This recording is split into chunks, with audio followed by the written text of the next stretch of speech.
IAS என்ற 3 எழுத்துக்களுக்கு கார்த்திக் கொடுத்த மதிப்பு அவனது வாழ்க்கையே ஆகும். சென்னையில் உள்ள பரந்த அதிகாரப்பூர்வமான வீட்டின் வாசலை கடந்து அவனது கருப்பு கார் உள்ளே நுழைந்தது. உள்ளே அதிகாரத்தின் அமைதியான நறுமணம் இருந்தது. மாவட்ட ஆட்சியரான கார்த்திக்கின் உலகம் துல்லியமாக வரையறுக்கப்பட்டிருந்தது. அங்கு பதவிகளுக்கு முக்கியத்துவம் இருந்தது. அவனது மனைவி திவ்யா ஒரு தொழிலதிபரின் மகள். அந்த உலகின் விதிகளை அவனை விட நன்கு அவள் புரிந்து வைத்திருந்தாள். இந்த கண்ணாடி கோட்டையின் வண்ணங்களுக்கு இடையில் பொருந்தாத ஒரே நிறம் அவனது தாயாராகும். லட்சுமி ஒரு கிராமத்தில் உள்ள பள்ளியில் தமிழ் கற்பித்து ஓய்வு பெற்ற ஆசிரியை. மகன் உயர்ந்த பதவியை அடைந்தபோதும் அவர் பழைய லட்சுமி டீச்சராகவே இருந்தார். தந்தையின் மரணத்திற்கு பிறகு கிராமத்தில் தனியாக இருந்த தாயை தன்னுடன் வைத்திருப்பது ஒரு கடமை என்று கார்த்திக் அறிந்திருந்தான். ஆனால் அந்த கடமை இப்போது அவனது கழுத்தில் ஒரு பாரமாக தொங்குவதாக அவனுக்கு தோன்றத் தொடங்கியது. கார்த்திக் நாளைய பார்ட்டிக்கு மந்திரியும் தலைமைச் செயலாளரும் எல்லாம் வருகிறார்கள். அம்மாவிடம் அன்று அறையிலேயே இருக்கச் சொல்லு, இரவு உணவு உண்ணும்போது திவ்யா கூறினாள். கடந்த வாரம் அம்மா தனது நண்பர்களிடம் குழந்தை பருவ கதைகளை பகிர்ந்ததை அவன் நினைவு கூர்ந்தான். அந்த சிரிப்புக்கு பின்னால் இரக்கத்துடன் கூடிய கேலி இருந்ததாக அவனுக்கு தோன்றியது. திவ்யாவின் வார்த்தைகள் அவனது பெருமையை தொட்டு எழுப்பின. அவனது சாதனைகளின் பிரகாசத்தை குறைக்கும் ஒரு கருப்பு புள்ளியாக அம்மா மாறிக்கொண்டிருக்கிறாரோ என்ற எண்ணம் அவனை அமைதியின்றி ஆக்கியது. அந்த பார்ட்டி கார்த்திக்கின் வாழ்க்கையில் ஒரு முக்கியமான நாளாக இருந்தது. புதிய டெக்னோசிட்டி திட்டத்தின் முக்கிய பொறுப்பாளராக அவனை நியமித்ததை கொண்டாடும் விழாவாக அது இருந்தது. புல்வெளியில் ஒளி பரவியது இசை பாய்ந்து சென்றது. திடீரென ஹாலிலிருந்து ஒரு பேச்சு ஒலி கேட்டது. லட்சுமி டீச்சர் திவ்யாவின் கடுமையான அறிவுறுத்தலை மறந்து அறையிலிருந்து வெளியே வந்திருந்தார். என்னோட பையன் சின்ன வயசுல ரொம்ப விஷமியா இருப்பான். ஆத்துல குதிக்கவும் மாங்கா பறிக்கவும் நான் நிறைய அடிச்சிருக்கேன், அவர் நிஷ்கலங்கமாக சிரித்துக்கொண்டு கூறினார். மந்திரியின் மனைவி கார்த்திக்கை பார்த்த பார்வையில் கேலி கலந்திருந்தது. திவ்யாவின் முகம் கோபத்தால் இறுகுவதை அவன் கண்டான். விருந்தினர்கள் எல்லாம் சென்ற பிறகு வீட்டுக்குள் ஒரு புயல் உருவானது. என்னால இதை தாங்க முடியலை கார்த்திக். ஒருவேளை அவர் இந்த வீட்டில் இல்லையெனில் நான். அது ஒரு இறுதி எச்சரிக்கையாக இருந்தது. அந்த இரவு கார்த்திக்கால் உறங்க முடியவில்லை. ஒருபுறம் அம்மா, மறுபுறம் அவன் உருவாக்கிய பெருமையின் உலகம். பதவிக்கு முக்கியத்துவம் அதிகம் என்று அவனது மனம் தீர்ப்பு எழுதியது. அடுத்த வாரம் அவன் அம்மாவிடம் கூறினான், அம்மா, நாம ஒரு இடத்துக்கு போறோம். அம்மாவுக்கு நிறைய நண்பர்கள் கிடைக்கும் நல்ல வசதிகள் உள்ள இடம். நகரத்திலிருந்து வெகு தொலைவில் பசுமையால் நிறைந்த அன்பு இல்லம் என்ற முதியோர் இல்லத்தில் அவன் அம்மாவை விட்டு வந்தான். ஆவணங்களில் கையெழுத்திட்டு பணம் செலுத்தும்போது அவன் அம்மாவின் முகத்தை பார்க்கவில்லை. விடைபெறும் நேரத்தில் லட்சுமி டீச்சர் அவனது கையை பிடித்து, மோனே, நீ எப்போ வருவே என்னை கூட்டிக்கிட்டு போக? அந்த கேள்வி ஒரு கூரிய அம்பாக அவனது நெஞ்சில் தைத்தது. ஆனால் திவ்யாவின் முகமும் மந்திரியின் மனைவியின் சிரிப்பும் அவனது மனதில் தோன்றியபோது அவன் இரக்கமற்றவனாக மாறினான். திரும்பி பார்க்காமல் அவன் காரை நோக்கி நடந்தான். கார் வாசலை கடக்கும்போது கண்ணாடியில் அவன் பார்த்தான். அன்பு இல்லம் என்ற பலகைக்கு கீழே உலகத்தையே இழந்த ஒரு பெண்ணின் உருவம். வீட்டுக்கு திரும்பியபோது ஒரு பெரிய பாரத்தை இறக்கி வைத்ததைப் போல அவனுக்கு தோன்றியது. அவனது கண்ணாடி கோட்டையில் இப்போது தேவையற்ற வண்ணங்கள் எதுவும் இல்லை. நாட்கள் வாரங்களாகவும் வாரங்கள் மாதங்களாகவும் மாறின. கார்த்திக்கின் உலகம் மேலும் பிரகாசமானது. டெக்னோசிட்டி திட்டத்தின் தலைவராக அவனது புகழ் வளர்ந்தது. அம்மாவைப் பற்றிய நினைவுகள் மனதின் ஒரு மூலையில் குற்ற உணர்வின் லேசான எரிச்சலாக எப்போதாவது தலைதூக்கும்போது பரபரப்பின் திரையைப் போட்டு அவன் அதை மறைத்தான். அவனது எதிரியான சஞ்சய் அவனை பார்க்க அடிக்கடி வருவான். கார்த்திக், கவனமாக இரு, இந்த திட்டத்தில் நிறைய பொறிகள் உள்ளன. கார்த்திக் அதை பொருட்படுத்தவில்லை. அதே நேரத்தில் அன்பு இல்லம் என்ற உலகில் லட்சுமி டீச்சர் தனிமையுடன் போராட முயற்சித்துக் கொண்டிருந்தார். தன்னை கைவிட்டதாக அவர் யாரிடமும் சொல்லவில்லை. என்னோட மகனுக்கு ரொம்ப பிஸியா இருக்கு என்று எல்லோரிடமும் புன்னகையுடன் கூறினார். அங்கு அவருக்கு புதிய நண்பர்கள் கிடைத்தனர். மேஜர் நம்பியார், பாத்திமா, பீவரகுநாத் ஷேனாய். அவர்களுக்கு புத்தகங்கள் படித்துக் கொடுத்தார். ஆனால் இரவின் அமைதியில் அவர் தனியாக இருந்தார். ஒரு பழைய டைரியின் பக்கங்களில் அவர் தனது வலிகளை எழுத்தாக்கினார். டெக்னோசிட்டி திட்டத்தின் ஒப்பந்தம் தொடர்பாக ஊழல் குற்றச்சாட்டுகள் பத்திரிகைகளில் வரத் தொடங்கின. திட்டத்தின் தலைவரான கார்த்திக்கை நோக்கி சந்தேகத்தின் விரல்கள் நீண்டன. ஒருநாள் காலேசி.பி.ஐ வழக்கை எடுத்தது. விசாரணை பொறுப்பு விவேக் சாய் என்ற கடுமையான அதிகாரியிடம் இருந்தது. விவேகின் பெயரை கேட்டவுடன் கார்த்திக்கின் நெஞ்சில் பயத்தின் குளிர் பரவியது. சிபிஐ குழு சென்னைக்கு வந்தது. கார்த்திக்கின் உலகம் மெல்ல மெல்ல அழிந்து கொண்டிருந்தது. விசாரணையின் ஒரு பகுதியாக கார்த்திக்கின் பின்னணியை ஆய்வு செய்ய விவேக் முடிவு செய்தான். ஆவணங்களின்படி அவனது தாய் கிராமத்தில் இருக்கிறார். ஆனால் அவர் மாதங்களாக அங்கு இல்லை என்று தெரிந்தது. தொடர்ந்து நடத்திய விசாரணையில் கார்த்தி ஒரு தொகையை அன்பு இல்லம் என்ற முதியோர் இல்லத்திற்கு அனுப்புவதாக அவர்கள் கண்டறிந்தனர். எந்த தடயத்தையும் விடாத விவேக் மறுநாளே அன்பு இல்லத்திற்கு புறப்பட்டான். அன்பு இல்லத்தின் வாசலை கடந்து உள்ளே நடக்கும்போது தோட்டத்தில் ஒரு பெஞ்சில் அமர்ந்து புத்தகம் படித்துக் கொடுக்கும் ஒரு பெண்ணை அவன் கண்டான். அவரது குரல் எங்கோ கேட்டு மறந்தது போல இருந்தது. அவன் அருகில் சென்றான். காலம் சுருக்கங்களை வீழ்த்திய அந்த முகத்தை அவன் அடையாளம் கண்டான். லக்ஷ்மி டீச்சரா? அவனது குரல் தற்செயலாக தடுமாறியது. அவர் அவனை உற்று பார்த்தார். பின்னர் அவரது கண்கள் விரிந்தன. விவேக் மோனே, நீ இங்கே என்ன பண்ற? அவனது கண்கள் கலங்கின. வறுமையால் தாக்கப்பட்ட குழந்தை பருவத்தில் தன்னை உதவிய கற்பித்த தனது டீச்சர். அவர் ஏன் இங்கே இருக்கிறார்? கார்த்திக். அவனுக்கு ரொம்ப பிசி மோனே. நான் ஒரு பாரமாக இருக்கக்கூடாதுன்னு நினைச்சேன். அவரது குரல் தடுமாறியது. அந்த நொடியில் அந்த அம்மாவின் கண்களிலிருந்து விவேக் எல்லாவற்றையும் வாசித்தான். கைவிடப்பட்டதின் வலி. தான் விசாரிக்கும் ஊழல் அதிகாரி இந்த அம்மாவின் மகன் என்ற உண்மை அவனை எரித்தது.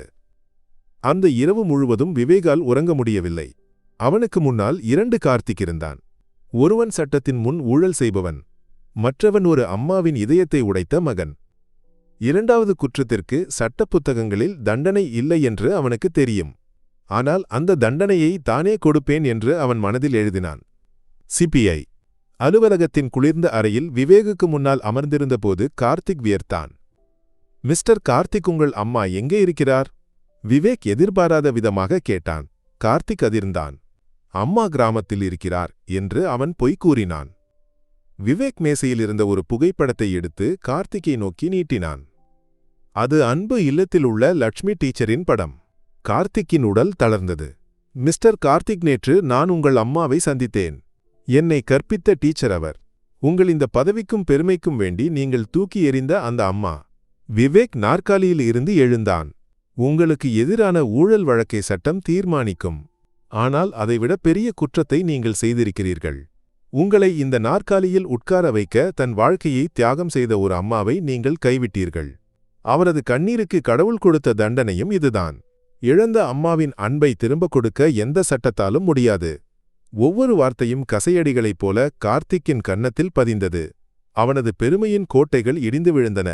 பதவியின் உச்சியிலிருந்து அவன் பாதாளத்திற்கு வீழ்ந்தான். அந்த அறையின் அமைதியில் முதன்முறையாக ஒரு குழந்தையைப் போல அவன் அழவைத்தான். அந்த மாலை கார்த்திக் கைது செய்யப்பட்டான். அந்த செய்தி தொலைக்காட்சி திரைகளில் ஒளிர்ந்தபோது அன்பு இல்லத்தில் உள்ள அறையில் அமர்ந்து லட்சுமி டீச்சர் தனது டைரியில் எழுதி கொண்டிருந்தார். இன்னைக்கு என்னவோ நெஞ்சில் ஒரு பாரம். என் மகனுக்கு சுகமாக இருக்கணுமே பகவானே. கார்த்திக்கின் கைது ஒரு காட்டுத்தீயைப் போல பரவியது. மறுநாள் காலையெல்லா பத்திரிகைகளின் முதல் பக்கத்திலும் விலங்கு மாட்டப்பட்ட கைகளுடன் தலைகுனிந்து நிற்கும் அவனது படம் இருந்தது. அன்பு இல்லத்திலுள்ள பொது ஹாலில் உள்ள தொலைக்காட்சியில் செய்தியை பார்த்த லட்சுமி டீச்சர் அதிர்ந்தார். என்னோட மகனா? அது வேறு யாராவது இருக்கும் என்று அவர் நம்ப முயற்சித்தார். திரையில் தோன்றிய மகனின் முகம் எல்லா சந்தேகங்களையும் நீக்கியது. அந்த அம்மாவின் இதயமுடையும் வலியில் அன்பு இல்லத்தின் சுவர்களும் நடுங்கின. அதே நேரத்தில் சென்னையில் உள்ள வீட்டில் திவ்யா தனது வழக்கறிஞருடன் பேசிக் கொண்டிருந்தாள். எனக்கு விவாகரத்து வேணும், விரைவாக. இந்த அவமானத்தை தாங்கி இங்கு வாழ முடியாது. மாலையில் அவள் பத்திரிகையாளர் சந்திப்பு நடத்தினாள். கார்த்திக்கின் வியாபார பரிவர்த்தனைகளைப் பற்றி எனக்கு எதுவும் தெரியாது. நான் முற்றிலும் ஏமாற்றப்பட்டேன் என்று அவள் கேமராக்களை எதிர்கொண்டு கூறினாள். பதவியை இழந்தபோதுதான் எவ்வளவு தனியாக இருக்கிறேன் என்பதை கார்த்திக் உணர்ந்தான். விவேகின் வார்த்தைகள் அவனது காதுகளில் ஒலித்தன. தலையில் அம்மாவின் முகம் மட்டும் ஒரு எரிச்சலாக நிறைந்திருந்தது. சிறையில் உள்ள தனிமையில் கார்த்திக் தனது வாழ்க்கையை மறுசிந்தனை செய்தான். பதவியும் பணமும் தரும் பாதுகாப்பு எவ்வளவு தற்காலிகமானது. உண்மையான செல்வம் அன்பு உறவுகள். அவன் இகழ்ந்து தள்ளிய அம்மாவின் அன்பு. ஒரு இளம் வழக்கறிஞரான பிரதீப் அவனது வழக்கை ஏற்றான். சார் உங்களை ஏமாற்றியது. முதன்முறையாக உடைந்த உலகில் யாரோ தன்னை நோக்கி ஒரு கை நீட்டுவதை கார்த்திக் கண்டான். 1 மாத சிறை வாழ்க்கைக்குப் பிறகு கார்த்திக்கிற்கு ஜாமீன் கிடைத்தது. சிறையிலிருந்து வெளியே வந்த அவனை வரவேற்க யாரும் இல்லை. அதிகாரப்பூர்வமான வீட்டின் வாசல் பூட்டப்பட்டிருந்தது. மனைவி சென்று விட்டாள். செல்ல இடமில்லை. நினைவில் ஒரு முகம் மட்டும் தெளிவாக வந்தது, அம்மா. அவன் ஒரு சாதாரண பேருந்தில் அன்பு இல்லத்திற்கு பயணித்தான். மாலையில் அவன் அன்பு இல்லத்தை அடைந்தான். தோட்டத்தில் உள்ள அதே பெஞ்சில் அம்மா அமர்ந்திருந்தார். அவன் மெதுவாக அம்மாவை நோக்கி நடந்தான். அவனது காலடி ஓசையை கேட்டு லட்சுமி டீச்சர் திரும்பி பார்த்தார். மெலிந்து தாடி, வளர்ந்து கண்கள் குழிந்து தளர்ந்த ஒரு உருவம். தான் பெற்றெடுத்த மகனின் நிழல் மட்டுமே. அவனுக்கு வார்த்தைகள் கிடைக்கவில்லை. அம்மாவின் காலடியில் அவன் சரிந்து விழுந்தான். முகத்தை அந்த கால்களில் வைத்து ஒரு குழந்தையைப் போல அவன் அலறி அழுதான். லக்ஷ்மி டீச்சர் ஒரு வார்த்தை கூட கேட்கவில்லை. அவர் மெதுவாக குனிந்து அவனது தோளில் பிடித்து எழுப்பினார். பின்னர் உலகம் முழுவதும் அவனை தள்ளியபோது அந்த அம்மா அவனை தனது நெஞ்சோடு அணைத்தார். பதவி தர முடியாத அமைதியை அந்த அம்மாவின் இதயத்தில் அவன் உணர்ந்தான். அவன் அன்பு இல்லத்தில் ஒரு உறுப்பினராக மாறினான். அங்கு தரையை துடைத்தான், காய்கறிகளை வெட்ட உதவினான், நடக்க முடியாதவர்களை தாங்கி நடத்தினான். அவனது பெருமை அந்த சேவையில் கரைந்து போனது. ஒரு இரவு அம்மாவின் அறையை சுத்தம் செய்யும்போது கட்டிலுக்கு கீழே இருந்து ஒரு பழைய டைரி கிடைத்தது. அது லட்சுமி டீச்சரின் டைரி. ஒவ்வொரு பக்கத்திலும் ஒரு அம்மாவின் இதயம் துடித்தது. கடைசி பக்கத்தில் இவ்வாறு எழுதப்பட்டிருந்தது: என்னோட மகன் என்னிடம் திரும்பி வந்துட்டான். அவன் தவறு செய்திருக்கலாமானால் அவன் என்னோட குழந்தை. என்னோட கார்த்தி பழையபடி ஆகணும். அந்த டைரியை நெஞ்சோடு வைத்து கார்த்திக் விடியும் வரை கண்ணீர் வடித்தான். நீதிமன்றத்தில் விசாரணையின் நாட்கள். விவேகின் தலைமையில் சிபிஐ வலுவான ஆதாரங்களை சமர்ப்பித்தது. சஞ்சய் மற்றும் வேலுவின் சதியின் முடிச்சு அவிழ்ந்தபோது கார்த்தி ஒரு பலியாக இருந்தான் என்று நீதிமன்றம் உறுதியாகியது.